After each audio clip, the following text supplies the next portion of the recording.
শিবায়। নমস্কার প্রিয় দর্শক বন্ধুরা, আজকে আপনাদের সামনে অত্যন্ত একটি গুরুত্বপূর্ণ বিষয় নিয়ে আলোচনা করব। শ্রাবণ মাসে প্রত্যেক সোমবার শিব পূজা করার ফলে কি ফল লাভ করা যায় এবং কিভাবে আপনি প্রত্যেক সোমবার শিবের পূজা করবেন বা ব্রত রাখবেন এবং তার সঙ্গে শিব পূজা বা ব্রত রাখার সময় কোন ভুলগুলি একেবারেই করবেন না, এই সমস্ত কিছু বিষয় নিয়ে আজকে আপনাদের সামনে আলোচনা করব। বন্ধুরা, ভিডিওটি অনেক গুরুত্বপূর্ণ হতে চলেছে, শেষ পর্যন্ত অবশ্যই দেখুন। আশা করি এই ভিডিওটি দেখে অনেকখানি সমৃদ্ধ হবেন। যদি এই ভিডিও থেকে আপনি উপকৃত হন এবং ভালো লাগে তাহলে অনুগ্রহ করে একটি লাইক করবেন, পারলে শেয়ার করবেন এবং যারা শিব পূজা বা ব্রত রাখতে চান তাদের উদ্দেশ্যে ভিডিওটি অবশ্যই শেয়ার করবেন। আমাদের শাস্ত্রে শ্রাবণ মাসকে অত্যন্ত পবিত্র মাস হিসাবে গণ্য করা হয়। বিশেষ করে শ্রাবণ মাসে প্রত্যেক সোমবার অত্যন্ত পবিত্র দিন হিসেবে গণ্য করা হয়। বাবার পূজা করা হয়, তার ব্রত রাখা হয়। কিন্তু আপনি কি জানেন শ্রাবণ মাসে প্রত্যেক সোমবারে বাবার পূজার চল সব থেকে বেশি কেন? প্রত্যেক সোমবারে বাবার পূজা করা হয়, ব্রত রাখা হয়, তাহলে সেক্ষেত্রে কি ফল পাওয়া যায়? বাবার পূজা করতে গেলে বা ব্রত রাখতে গেলে অবশ্যই আপনাকে এই বিষয়টি আগে জানা প্রয়োজন। শিব পুরাণে এই বিষয়ে উল্লেখ রয়েছে। ভগবান শিব স্বয়ং সনত কুমার দেব শ্রাবণ মাসের মহিমা সম্পর্কে জানিয়েছিলেন। শিবের ডান নেত্রকে বলা হয় সূর্য এবং বাম নেত্রকে বলা হয় চন্দ্র, এবং যে তৃতীয় অর্থাৎ মধ্য নেত্র তা অগ্নি হিসেবে পরিচিত। আর আমরা প্রত্যেকেই জানি চন্দ্রের রাশি হলো কর্কট এবং সূর্যের হলো সিংহ। যখন সূর্য কর্কট থেকে সিংহ রাশির দিকে যাত্রা করে তখন দুটি সংক্রান্তির সময়কালে অত্যন্ত পুণ্যফল দেয় এবং এই পুণ্যকাল শ্রাবণ মাসে হয়। তাই শ্রাবণ মাস শিবের অত্যন্ত প্রিয় এবং শ্রাবণ মাসের সোমবারটি এই জন্যই গুরুত্বপূর্ণ। সোমবার দিনটিকে বলা হয় চন্দ্রের দিন। চন্দ্রমা অর্থাৎ যার অপর নাম সোম, এই চন্দ্রের প্রভাবেই আমাদের শরীর মন অনেকাংশ নিয়ন্ত্রিত হয়। আর কোনো ব্যক্তি যদি তার শরীর ও মনকে নিয়ন্ত্রণ করতে সক্ষম হয় তাহলে সে সমস্ত কিছুই অর্জন করতে পারে। যে কারণে এই শ্রাবণ মাসের এই সোমবার দিন ব্রত রাখা বা পূজা করার কথা আমাদের শাস্ত্রে উল্লেখ করা হয়েছে। এবং আপনি হয়তো জানেন যে এই মাসে মহাদেব শিব সমুদ্র মন্থনে উদ্দিত গরল অর্থাৎ বিষ পান করে সমগ্র পৃথিবীকে রক্ষা করেছিলেন, যে কারণে তার অপর নাম নীলকণ্ঠ। আর এই শ্রাবণ মাসেই এই ঘটনাগুলি ঘটেছিল বলে শ্রাবণ মাস অত্যন্ত একটি পবিত্র মাস। এই কারণেই এই মাসকে শিবের প্রতি উৎসর্গিত করা হয়েছে। এবং এই মাসে মহর্ষি মার্কেন্দ্রীয় সারা মাস ধরে মৃত্যুঞ্জয় মন্ত্র জপ করে মহাদেবকে তুষ্ট করার মাধ্যমে বাল্যকালে মৃত্যুযোগের হাত থেকে রক্ষা পেয়েছিলেন, যে কারণে এই মাস আমাদের কাছে অত্যন্ত একটি পবিত্র মাস। আর এই মাস হলো মনস্কামনা পূর্ণের মাস এবং আপনি নিশ্চয় এই বিষয়টি জানেন। মহাদেব শিবের 16 সোমবার ব্রত রাখেন। 16 সোমবার ব্রত শুরু হয় এই শ্রাবণ মাস থেকে। আপনি যদি 16 সোমবার ব্রত রাখতে চান তাহলে শ্রাবণ মাসের সোমবার থেকে প্রক্রিয়া আপনি শুরু করতে পারেন।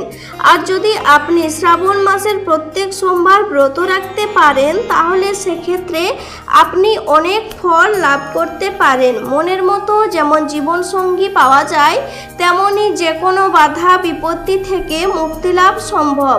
পাশাপাশি পরিবারের সুখ শান্তি বজায় থাকে এই ব্রত পালনের মাধ্যমে। এবং আপনি যদি আর্থিক সমস্যায় জর্জরিত থাকেন সেক্ষেত্রে মুক্তি লাভ ঘটে। সব থেকে বড় বিষয়, এই ব্রত পালনের মধ্য দিয়ে আমাদের মনকে আমরা নিয়ন্ত্রণ করতে পারি। আমাদের মনের জোর অত্যধিক বৃদ্ধি পায়, আর মনের জোর যদি বৃদ্ধি পায় তাহলে অসম্ভবকে আমরা সম্ভব করতে পারি। তাই আপনি যদি মন স্থির করে ফেলেন শ্রাবণ মাসের প্রত্যেক সোমবার দিন আপনি ব্রত রাখবেন বা মহাদেবের পূজা করবেন, তাহলে অবশ্যই এই বিষয়গুলি অনুসরণ করুন। সোমবার সকাল সকাল ঘুম থেকে উঠে স্নান পর্ব সেরে নেবেন।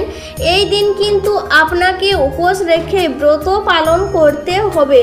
শুদ্ধ ও পবিত্র মনে ব্রত পালন করতে হবে। যদি সম্ভব হয় সাদা বস্ত্র পরিধান করে আপনি এই ব্রত পালন করবেন।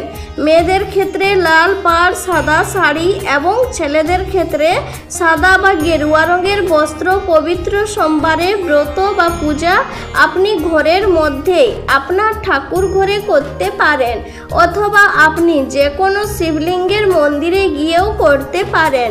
যেটা আপনার সুবিধা হবে আপনি সেটাই করবেন। তবে ঘরে যদি আপনি ব্রত রাখতে চান বা পূজা করতে চান, সেক্ষেত্রে একটি ছোট আকারের শিবলিঙ্গ অথবা শিবের ছবি থাকা প্রয়োজন।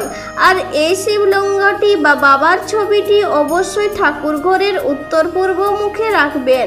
এই উত্তর পূর্ব দিককে ঈশান কোণ বলা হয়। এই দিন আমাদের শাস্ত্রে অত্যন্ত পবিত্র দিন এবং ভগবান শিবের দিন হিসেবে চিহ্নিত। এই কারণে অবশ্যই শিবলিঙ্গে বা বাবার ছবিটি উত্তর পূর্ব কোণে রাখবেন। এই দিন যতক্ষণ পর্যন্ত শিবের মাথায় জল না ঢালছেন ততক্ষণ পর্যন্ত আহার গ্রহণ করবেন না এবং জল ঢালার পর অতি অবশ্যই নিরামিষ আহার গ্রহণ করুন। যদি সম্ভব হয় এই দিন সাবু এবং ফল আহার করবেন এবং যে খাবার গ্রহণ করবেন সেই খাবার অবশ্যই নুনবিহীন হওয়া প্রয়োজন। এবং এখানে আরেকটি বিষয় জানিয়ে রাখি, শ্রাবণ মাসের এই সোমবার দিন রুদ্রাক্ষ ধারণের জন্য সবথেকে আদর্শ সময়। আপনি এই মাসের চতুর্থী, অষ্টমী, নবমী, অমাবস্যা, সংক্রান্তি যে কোনো একটি দিন রুদ্রাক্ষ ধারণ করতে পারেন।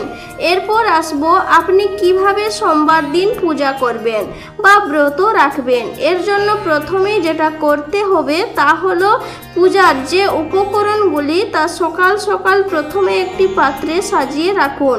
মনে রাখবেন শ্রাবণ মাসের শিব পূজার ক্ষেত্রে এই উপাদানগুলি কিন্তু অবশ্যই প্রয়োজন। আর এই উপাদানগুলি হলো চন্দন, ফুল, বেলপাতা, ধূপ, দীপ এবং নৈবেদ্য।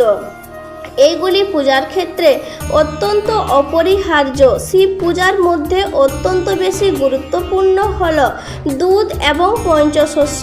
এই মাসে অল্প করে হলেও অবশ্যই শিবের মাথায় কাঁচা দুধ অর্পণ করুন এবং পঞ্চশস্যের মধ্যে অবশ্যই চাল, যব, গম, তিল এবং মুগ অর্পণ করুন। আরেকটি বিষয় মনে রাখবেন যে শ্রাবণে শিবলিঙ্গে বেলপাতা প্রদানের সময় অবশ্যই একটি নিয়ম রয়েছে। এই নিয়মটি হলো এই মাসের চতুর্থী, অষ্টমী, নবমী, অমাবস্যা, সংক্রান্তি এবং প্রতি সোমবার মহাদেবের মাথা থেকে বিল্বপত্র বা বেলপাতা কখনোই কিন্তু নামাতে নেই। এবং আরও একটি বিষয়, যখন বাবার মাথায় আপনি দুধ অর্পণ করছেন তখন যে নিয়মে আপনি জল অর্পণ করছেন ঠিক একই রকমভাবে দুধ অর্পণ করবেন। শ্রাবণ মাসে প্রত্যেক সোমবারের ক্ষেত্রেও সেই একই বিষয় প্রযোজ্য। তবে এক্ষেত্রে পূর্বে যে বিষয়গুলি উল্লেখ করা হলো সেই বিষয়গুলি অবশ্যই মেনে চলবেন। এবং বন্ধুরা একটি কথা মনে রাখবেন, শিবলিঙ্গে কখনোই হলুদ সিঁদুর দিবেন না এবং সোমবারে পূজা করার সময় ওম নমঃ শিবায় বা মহামৃত্যুঞ্জয় মন্ত্রটি অবশ্যই পাঠ করবেন। যদি সম্ভব হয় শ্রাবণ মাসে প্রত্যেক দিন এই মন্ত্রটি জপ করবেন। অবশ্যই আপনি উপকৃত হবেন। ভিডিওটি এখানেই শেষ করলাম। ঈশ্বর আপনার সর্বদা মঙ্গল করুক।